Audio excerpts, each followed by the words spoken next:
So back to school is right around the corner for me, and whenever it gets a few weeks out, I start panicking about how in the world I'm gonna feed my family of 4 on a budget at back to school time, because if I had my choice, we would eat out every night, but I can't afford that. So I'm here sharing a tip with you today about how I prepare some of my meals ahead of time, and I have another video that I'm gonna share another day about a different meal.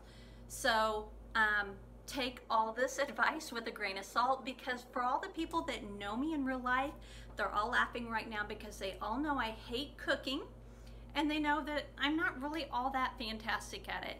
So I'm sharing this for those of you that are like me so that you can survive back to school too. So what I do, for starters, I don't even like grocery shopping.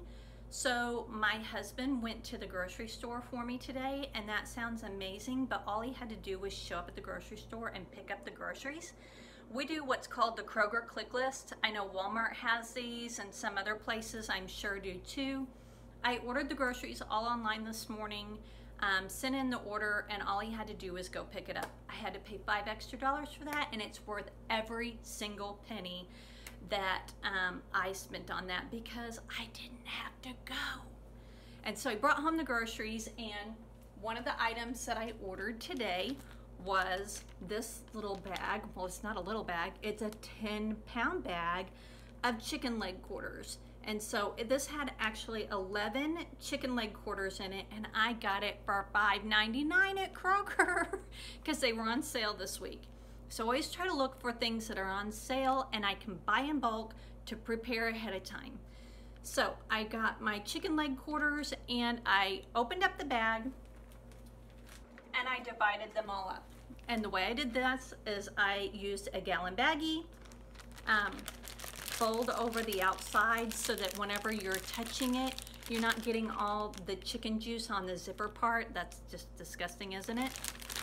I put 2 chicken leg quarters in here. Oh, and I forgot to tell you, you're supposed to write on the outside of the bag before you stick this in the, you know, the chicken in there. But, you know, hopefully you do that. And if not, you probably will figure out it's chicken. So anyway, I stuck 2 chicken leg quarters in here and then zipped it shut. There wasn't any nasty chicken juice on the outside. And now I have 2 chicken leg quarters in here. I then stick these in the freezer. So I ended up with 5 bags with 2 in each. And then I had 1 left over, so I just stuck it in a quart bag because sometimes you need the extra third or whatever. So I use 1 gallon-sized bag for each meal that I have. So really, essentially, I have 5 meals kind of already pre-frozen for me and ready. So what I do is I've frozen them now, so it's back to school, how I'm going to survive. So the night before, I do try to be on the ball a little bit. I put a slow cooker liner in my crock pot ahead of time, like this.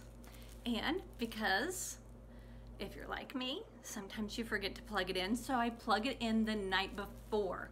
I have this already setting out, ready to go. So all I have to do is then in the morning dump my frozen chicken in there. I don't defrost it or anything, and salt and pepper it a little bit, stick the lid on, turn on the button. That's always key. I like it now that I have a light so I can remember to turn it on. If the light doesn't come on, that probably means you haven't set it yet. So then I will take my chicken. Whenever I get home, I will pull the fat off. Oh, set it aside for a few minutes and let it cool off. Pull the fat off, and I will shred up all the chicken, and then I will use them for different kinds of meals. So here we go. Here's the ideas that I can give you. Easy peasy for people that don't like to cook. Rice-a-roni. So I fix a box or 2 of rice-a-roni. Long grain and wild rice is our favorite. And I will then throw the chicken in there, and we have rice and chicken, and I'll fix a side of veggies or fruit or whatever to try to make it healthy. Another meal that I do with it is chicken quesadillas. So I buy,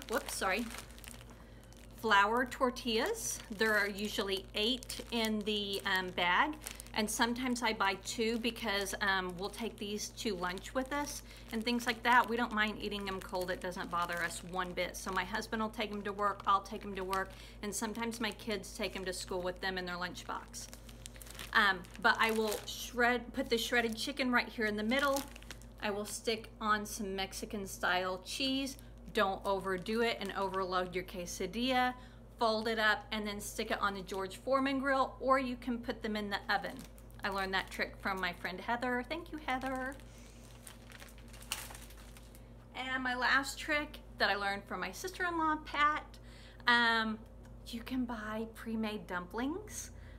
So I don't have a bag of them today, but there are these Reams frozen dumplings, and they're over by the bread frozen aisle, like where the rolls that are frozen or whatever.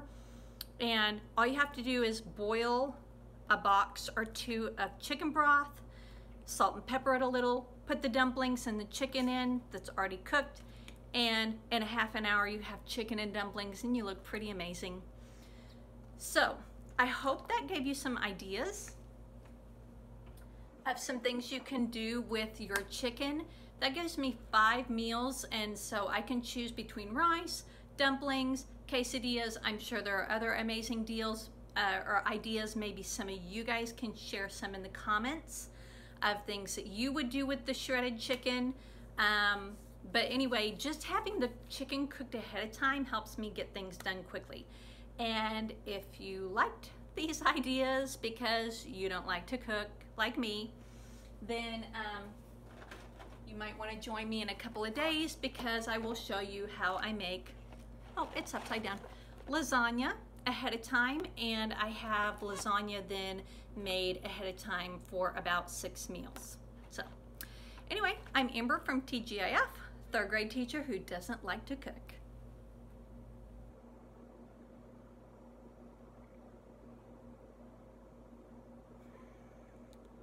I can't get it to shut off. It's gonna shut off any minute.